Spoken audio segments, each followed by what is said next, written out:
to make sure that homosexuals have no space in Uganda. Obviously, willingly, that homosexuality, if done in practice, is sinful. So to be attracted to someone of the same sex, if you act on that, it's a sin.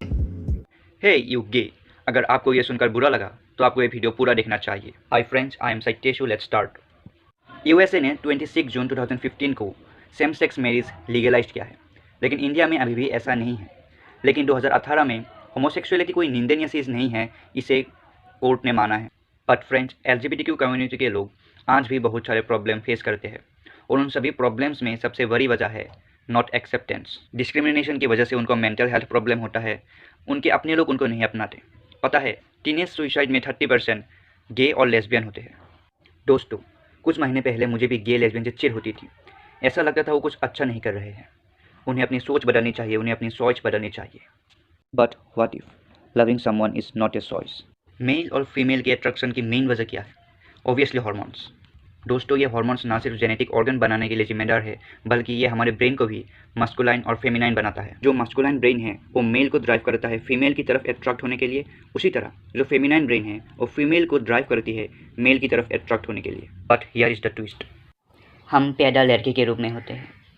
Human का जो फोएटस है उसका basic template एक female का होता है, इसलिए जो है मेल का निपल्स होता है, जिसकी हमें ज़रूरत नहीं। इन केस अगर XX क्रोमोसोम है तो ऑब्वियसली लड़की होगी, लेकिन अगर XY क्रोमोसोम है, क्योंकि फोएटस बेसिकली फीमेल स्ट्रक्चर्ड होता है, इसलिए as a female embryo grow करता है, इसलिए जो है मेल्स का निपल्स होता है, जिसकी हमें ज़रूरत नहीं। कॉन्सेप्शन यानी मिलन के 6 to 8 वीक बाद मेल हार्मोन जिसे हम एंड्रोजन कहते हैं, उसका एक डोज बेबी को मिलता है और उसके टेस्टिकल्स बनते हैं। एक सेकेंड डोज मिलता है, जिसके बाद उसका ब्रेन फुल्ली मस्कुलाइन बन जाता है। लेकिन दोस्तों, गलती इंसान से ही होती है और गलती ईश्वर भी करता है। अगर XY क्रोमोसोम है और बेबी को उतना मेल हार्मोन नहीं मिला, then we will get a gay. और अगर XX क्रोमोसोम है और मेल हार्मोन मिल गया, then we will get a lesbian. तो अगर आप एक लड़के हो तथा आपको लड़कियों की तरह रहना अच्छा लगता है, तो may it is not your choice but your brain structure. Being gay and lesbian is genetic. 2 experiment के साथ समझेंगे। जो चूहे होते हैं, रेट्स, उनका भी हमारी तरह हार्मोन्स होते हैं, सेंट्रल नर्वस सिस्टम होता है, लेकिन एक डिफरेंस है, उनका ब्रेन पैदा होने के बाद सेट होता है, जबकि इंसानों में मिलन के 6 to 8 वीक बाद ही ब्रेन मास्कुलाइन या फेमिनाइन बन जाता है। जब न्यूबॉर्न फीमेल रेट्स को टेस्टोस्टेरोन का इंजेक्शन दिया गया, तो वो मेल रेट्स की तरह बिहेव करने लगी और फीमेल की तरफ अट्रैक्ट होने लगी। उसी तरह मेल रेट्स को अर्ली एज में कास्ट्रेट किया जाता है, और ओबियसली इसकी वजह से उनको टेस्टोस्टेरोन की खपत होगी, तथा वो फीमेल रेट्स की तरह बिहेव करते हैं और मेल रेट्स की तरफ अट्रैक्ट होते हैं। लेकिन यही एक्सपेरिमेंट जब एडल्ट रेट्स के साथ किया गया तो कुछ भी नहीं हुआ। इसका तात्पर्य है, आपका ब्रेन एम्ब्रियोनिक स्टेज में ही बदल सकता है, क्योंकि तब तक वो सेट नहीं होता, बाद में नहीं। लेकिन इंसान का तो 6 to 8 वीक बाद ही ब्रेन सेट हो जाता है। तो इसी वजह से जो पहले के ज़माने में होमोसेक्सुअल्स को हेटेरोसेक्सुअल बनाने के सभी प्रक्रियाएँ, जैसे कि breast amputation, castration, drug therapy, uterus remover, psychotherapy, spiritual consulting, सभी फेल हुए because it is already set. बहुत सारे लोग कहते हैं कि ये परवरिश की गलती है, परवरिश के कारण ही जो लड़का है वो लड़की की तरह बिहेव करता है। Okay, we have the second experiment. Charlie's gay के जीन को जब स्टडी किया गया तो उनमें से 35 में एक कॉमन जीन मिला, जो कि X क्रोमोसोम के X9 to 8 रीजन में था।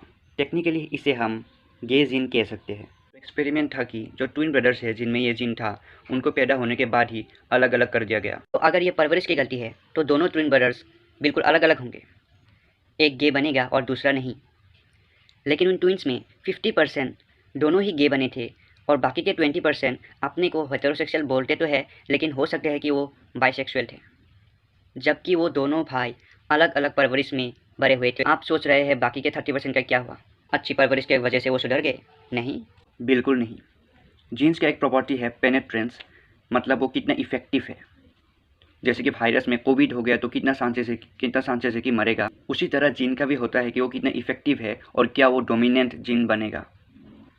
गे जीन्स का पेनेट्रेंस है 50 to 70%, इसीलिए जो 30% है उनमें गे जीन थे, लेकिन वो डोमिनेंट नहीं हो पाए। तो देयर इज़ 90% से ज़्यादा चांस है कि आप नॉर्मल है और बाकी के 10% में गे जीन है। Sorry, all 100% are normal. It is all about biology, not about choice. Accept करो, क्योंकि सच को एक्सेप्ट करने की ताकत बहुत कम लोगों में होती है। बट आई नो सत्येशु के फ्रेंड ताकतवर है।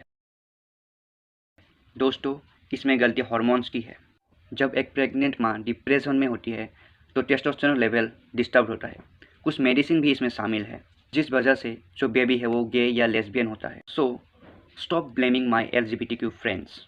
Friends, you may notice some guys behave like girls, but they still attracted to girls. Means they are 100% not gay. ऐसा क्यों? ब्रेन का जो पार्ट हमें सेक्स में इन्वॉल्व कर होता है वो है हाइपोथैलेमस, और मेल का हाइपोथैलेमस बड़ा होता है फीमेल के हाइपोथैलेमस। लेकिन होमोसेक्सुअल का भी हाइपोथैलेमस छोटा होता है। लेकिन जो बिहेवियर है ब्रेन में उसके लिए अलग पार्ट है। क्या होता है कि बिहेवियर इफेक्ट होता है लेकिन हाइपोथैलेमस नहीं, तब हमें ऐसे इंसिडेंट्स दिखते हैं। जो हार्मोन्स उनमें हैं वो हार्मोन्स हम में भी तो है। Friends, I will come up with a test that tells you how much your brain is male और फीमेल।